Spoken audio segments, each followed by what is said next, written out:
Do you honestly believe the U.S. government, this current U.S. government hates black people? Well, the current U.S. government system is of the same system and same structure that it's always been. And it's, we can call it mislike, we can call it antipathy.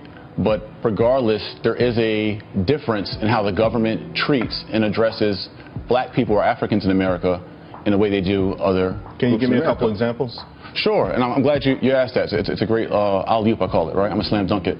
So if your audience, right, who are probably going crazy right now, this guy, said these things, the government hates black people. I want everyone to look up things like the war on drugs, which has targeted black people, mass incarceration. The FBI director, James Comey himself, and the New York head of police also said the origin of policing came from slave catching.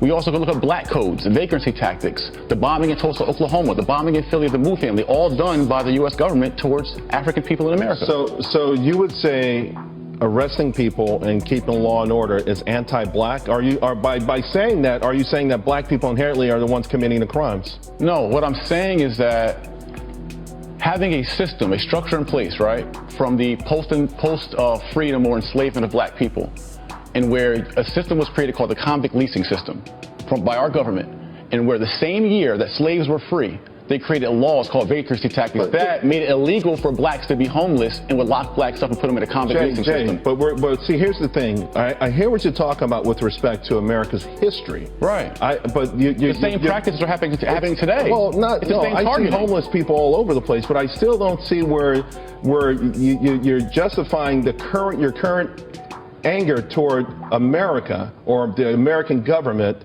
I can see you being upset about what may have happened in the past, but you cannot say it's occurring. Of course it's changed.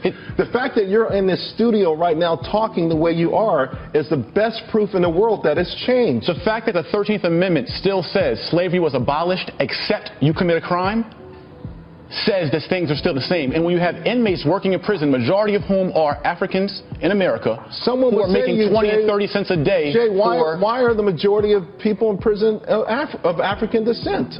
Because the African people in America were never repaired after their enslavement, after their Jim Crow, after the government redlined them, after the government never gave any restitution for the Holocaust enslavement of African people. So if you don't repair a people or you put them in ghettos, and you put them poor and uneducated in ghettos, you're going to get that kind of activity. You know, it's interesting when we have this conversation, sometimes I drive home on the West Side Highway. It's a little cluttered, so I'll take the slow route.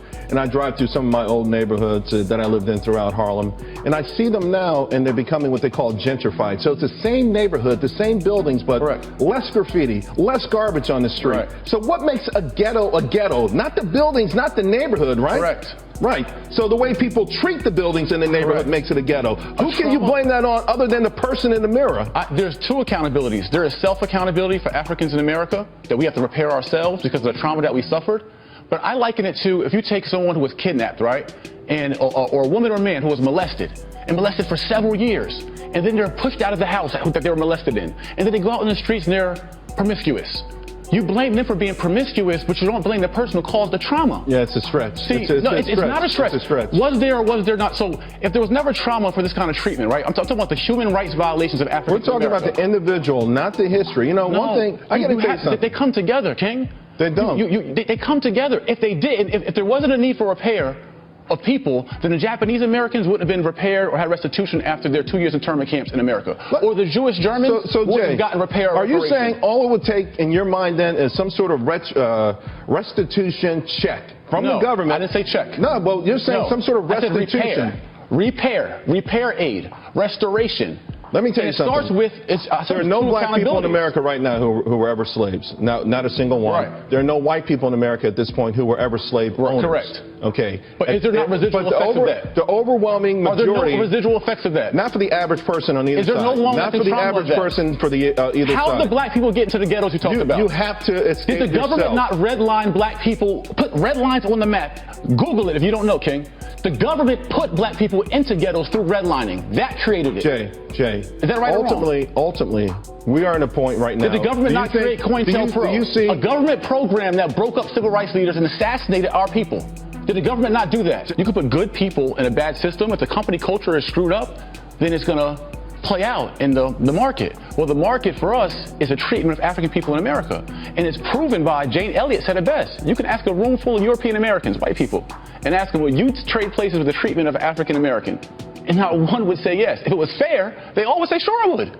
So ask your white friends at home and ask them, would you trade places with the treatment of black people in America? And not one would, because we all know it's unfair. Well, I don't want to speak for all white people here, but I will say a lot of people would probably turn around and say the worst part about the treatment of black people in America is how black people treat each other in America. But see, why is it always a spin? It's not a spin. It's a fact. If we're laying out the factual issues, and we're going to rank them in terms of what's the most critical in terms of making black life miserable in America, I personally think I would put the way black people treat black people at the top. I'm all for self-accountability. I call you king, and I call all our black women queens to purposely elevate and uplift them. That's what I've been doing it for a year now. I don't use any other words other than king or queen referring to our own, because we've been personally degraded. We degrade ourselves, and we've been degraded. But we always spin the point. It's not a spin. How do we fix that? You have to. How do we fix that? Black people killing black people. When does the perpetrator take acceptance?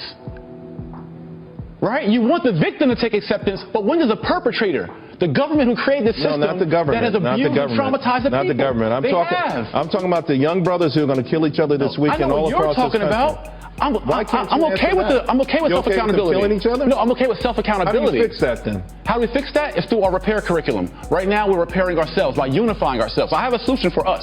The solution for us is for us to get some self-dignity, self-pride by us unifying, understanding that before we're American, we're African first. That's why it's African American. And when African people realize that we are one people who are the source of African cultures and tribes and countries that were brought here, captured here, and been left in this crap to deal with it ourselves, then we'll unite and we'll fix our own problems. But we cannot forget the perpetrator who caused this misery for us. I think we're all Americans first and foremost. You're not. First and foremost, yes. I am an American, and I'm of African descent, and I'm proud of that. Right. But I'm more proud of being an American more than anything else. Were American, they were African. It doesn't matter. There are people going to be free Africans. Jay, they're going to be people sworn in tomorrow. Before they were colonized Americans, they were free Africans. They're going to be people sworn in tomorrow, and guess what? They're going to have tears streaming down their eyes because they get to be a part of this great American dream. They want to assimilate, and they will call themselves while the majority of their people are in misery. I get it.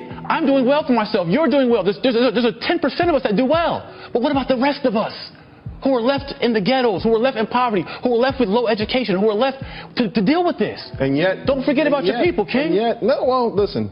By saying being honest, who caused this misery for your people? Who caused this misery for your people? I know what system did. The misery I've seen in my own life, most of it against black people, have been at the hands of other. And what's the other? The murders I've seen. Other? The stabbings I've seen. Who put them in that condition? The harm I've seen. Who put them in that condition? Who broke them down that way? Okay, that's what I've seen. Who degraded them that way? Who demoralized them that way? Ultimately, Jay. Who dehumanized them that way? Where did they get that condition from, King? Jay, ultimately, it's not going to wash. It doesn't wash now. What's the root of black people being in the condition they are?